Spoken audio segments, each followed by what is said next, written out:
Namaste. Welcome to another spiritual lecture. Tonight's topic is Towards Social Renewal. Now, the topic and title was based and inspired by this great book by Rudolf Steiner. Rudolf Steiner was an architect and a philosopher who devised his own education system known as Waldorf and devised many schools of philosophy. Uh, One in particular being anthroposophy, uh, which translates to the consciousness of one's humanity.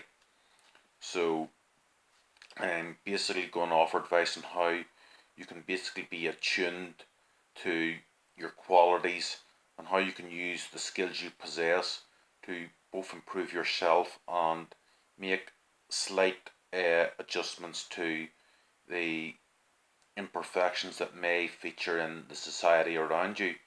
And the advice Bishop Desmond Tutu offered is this great quote: "If you want peace, you don't talk to your friends, you talk to your enemies."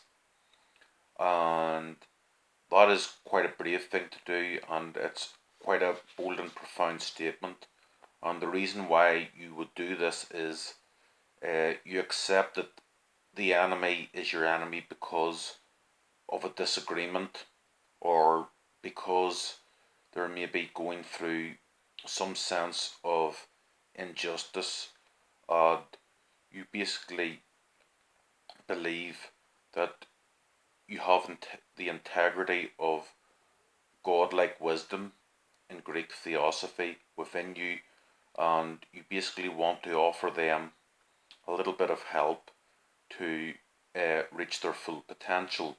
So that would be a good reason for making friends with an enemy, hoping that we'll all be friends over time because uh, you're just further evolved, so you want to allow them the full potential.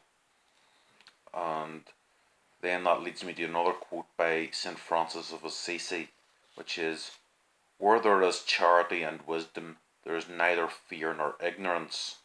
And uh, I don't mean charity as we would think of it in a conventional terms by collecting money for uh, deprived people or deprived areas, but more so having the instinct uh, to know how to improve a given situation.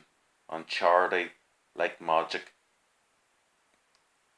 being a blanket term, and when I say magic, we would think of uh, the illusionary ritual in which objects disappear and maybe uh, the given number of items either diminish or accumulate.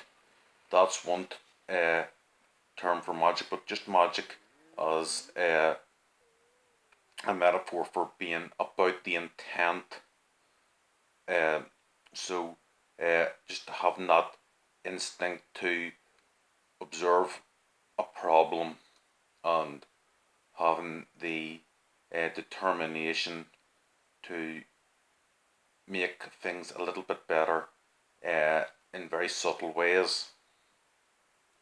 And so that's like a precursor for belief, and the justification of having a belief system could be best summed up by this quote from Helen Keller: "The best and most beautiful things in the world cannot be seen or even touched, they must be felt with the heart."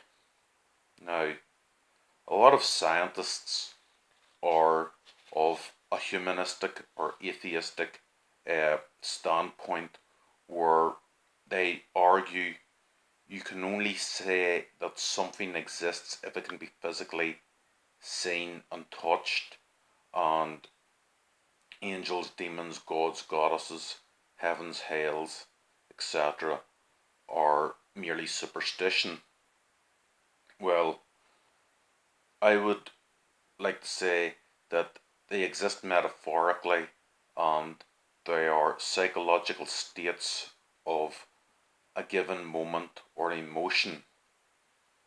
I researched the National Geographic website on dark matter, and figures show only 5% of the entire universe is visible, and 25% is invisible, and that's known as dark matter. And the other 70%, dark energy, is repelling gravity. So an example of that could be wind, which causes nature and people to move for better or worse, and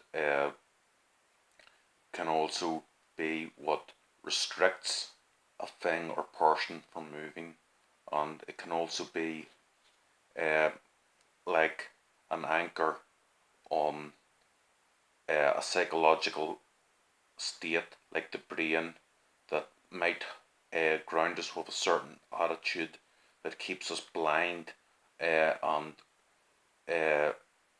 prevents us from moving forward. So they are all examples of for and against a belief, and I think that if you have a certain attitude, if you tell yourself something enough times, you'll believe it. But when you realize that you aren't getting anywhere, then you realize what you need to do to improve. And sometimes the greatest wonder of the world, I believe, is contradiction, because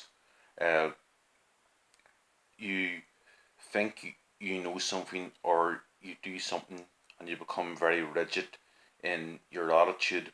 But if you take the sort of attitude shared with Confucius or Buddha about contradiction being a divine law, then we realize that to move forward, the only thing we need to remember is to forget.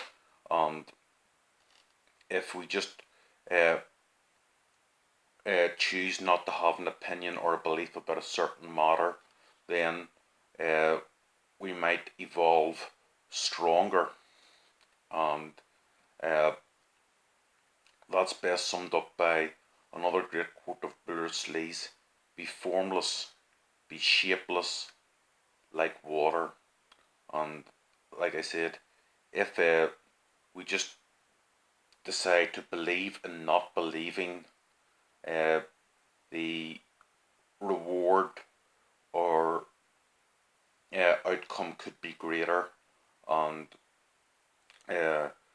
we're basically not grounded, and therefore we realize there could be less problems if we just are ignorant of, say, labels. Namaste. Thank you for listening.